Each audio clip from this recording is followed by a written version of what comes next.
안녕하세요. 홍은심 기자입니다. 비교적 간단한 시술이라고 생각해서 너도나도 받고 있는 것이 보툴리움 톡신인데요. 짧은 시간 티나지 않게 시술할 수 있으면서도 효과가 커서 인기가 많은 반면에 너무 모르는 것도 사실입니다. 그래서 오늘은 전문가 선생님을 모시고 보툴리움 톡신에 대해서 자세히 들어보고 어떤 제품을 어떻게 맞아야 효과가 있고 또 안전한지에 대해서 알아보도록 하겠습니다. 원장님 안녕하세요. 네, 간단히 자기소개를 좀 해주세요. 네, 저는 더퍼스트 피부과 포항점의 대표 원장인 류한원 원장입니다.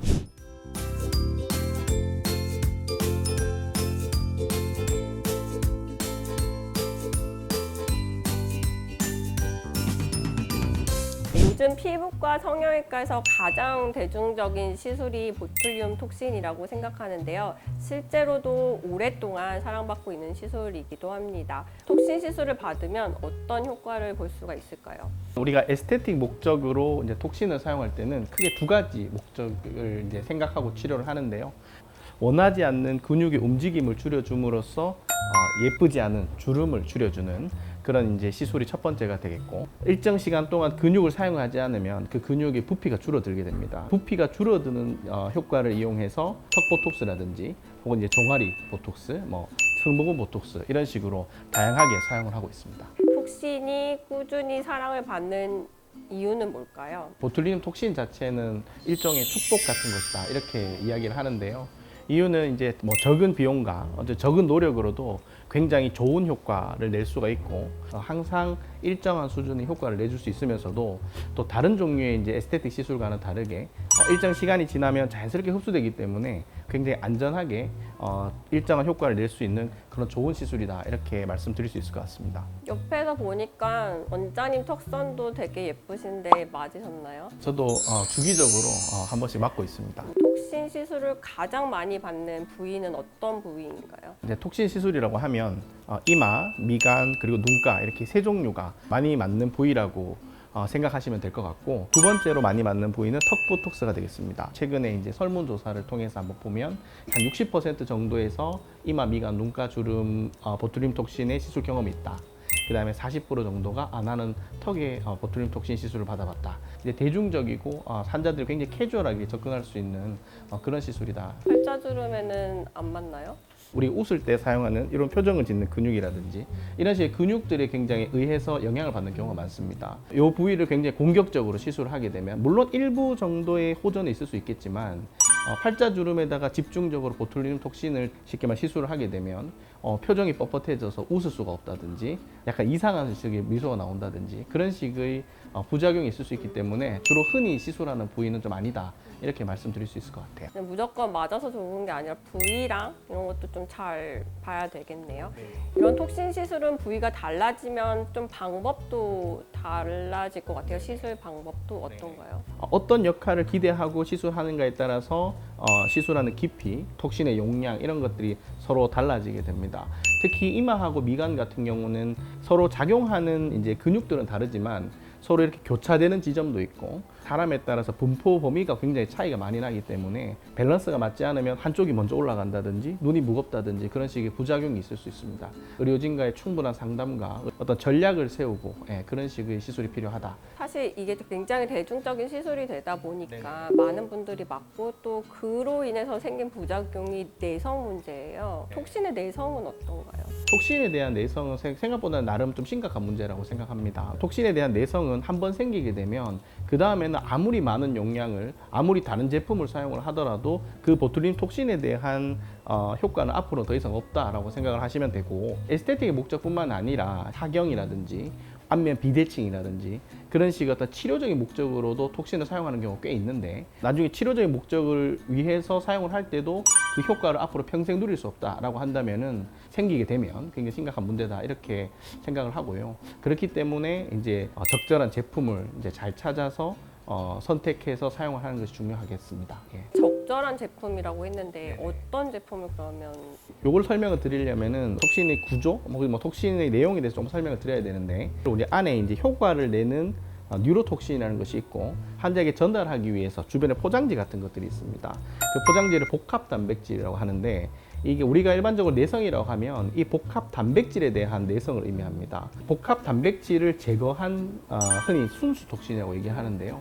그런 순수 톡신을 사용함으로써 내성의 발생 자체를 좀 많이 줄일 수가 있을 것 같고, 그다음 두 번째는 또 이 복합 단백질을 제거한 것들 중에서도 활성화 뉴로톡신과 비활성화 뉴로톡신으로 나뉘게 되는데, 이런 비활성화 뉴로톡신에 의한 내성도 보고가 되고 있기 때문에 톡신 자체의 구조를 안정화시키는 데 사용되는 부형물이 어떤 것인지, 예를 들면 구체적으로 알부민이라든지 혹은 염화 나트륨이라든지 그런 것들에 대한 특성을 잘 알고 계획을 짜서 치료를 한다면 훨씬 더 안전하고 좋은 결과를 얻을 수 있다, 이렇게 말씀드릴 수 있을 것 같아요. 사실 환자가 병원에 가서 저 이 제품 맞고 싶어요라고 말하기가 좀 어렵긴 하잖아요. 그럴 때 방법이 있을까요? 제품을 결정하는 것은 환자들 입장에서도 중요하지만 시술자 입장에 더 중요합니다. 실은 뭐 환자와 의사 간의 관계에서 상담을 통해서 이제 결정이 되는 문제지만, 시술을 하고 나면 그것에 대한 효과나 그다음에 안정성이나 이런 부분들은 전적으로 의사의 다 책임이 되겠습니다. 어떤 제품이 앞으로 지속적으로 환자에게 도움이 되는가, 어떤 제품이 신뢰할 만한 결과를 줄 수 있는가. 일반적으로 톡신은 냉장 유통을 하게 되는데, 내가 생각하는 효과를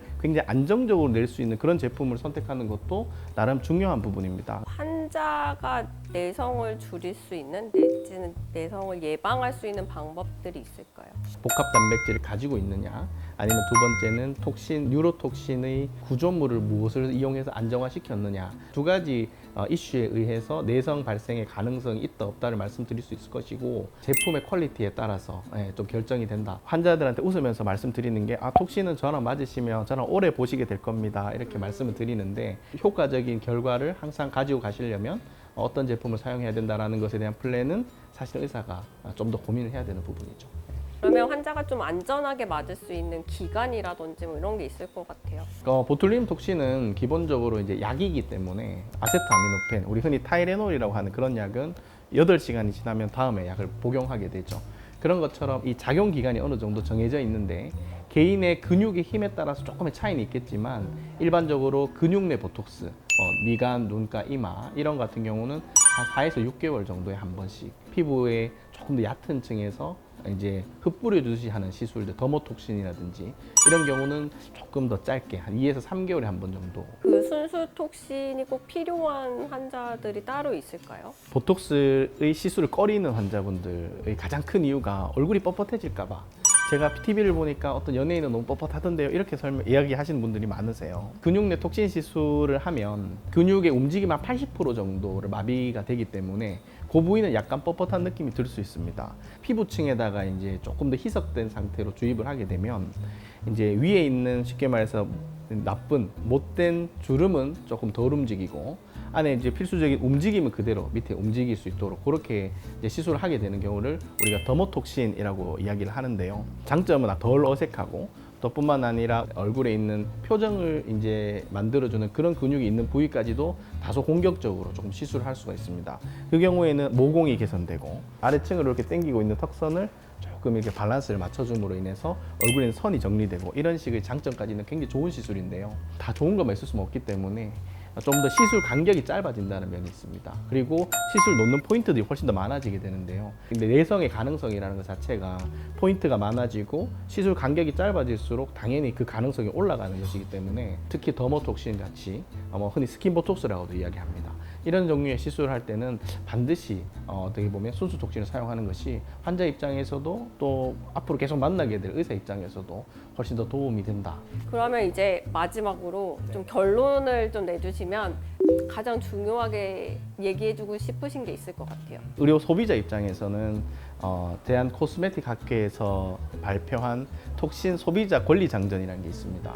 첫 번째는 이제 안전성, 이 이제 제품이 안전한 제품인가. 그다음 두 번째는 이제 이 시술을 계속 받아도 내성이 생기지 않는가. 그다음에 세 번째는 이제 너무 무리한 시술 주기나 이 시술을 받다가 저 시술을 받다 이런 경우에는 아무래도 조금 더 시술 주기 자체가 지속 가능하다고 이야기할 수는 없겠죠. 무엇보다 가장 중요한 것은 의사와의 상담이라고 생각합니다. 이 환자의 근육 모양이 어떤지, 혹은 이 환자의 니즈가 어떤 것인지에 대해서 이제 의사가 직접 만나서 얼굴을 보고 이런 식으로 플랜을 짜고, 그 다음에 거기에 적합한 방법을 찾고 지속 가능한 예쁜 얼굴을 가질 수 있는 그런 기회가 되지 않을까 생각합니다. 톡신에 대한 좋은 강연을 하나 들은 것 같은데요. 네. 미용에 관심이 많으실 텐데요. 먼저 자신의 피부에 대해서 잘 아는 게 중요할 것 같습니다. 특히 이런 보툴리움 톡신 같은 경우에는 스스로 해결 방법을 찾기보다는 이런 전문가 선생님을 찾아서 상담을 하시는 것도 잊지 마셔야 될 것 같고요. 톡신 소비자 권리 장점 기억하시면 좋을 것 같습니다. 오늘 감사합니다. 감사합니다. 네. 네.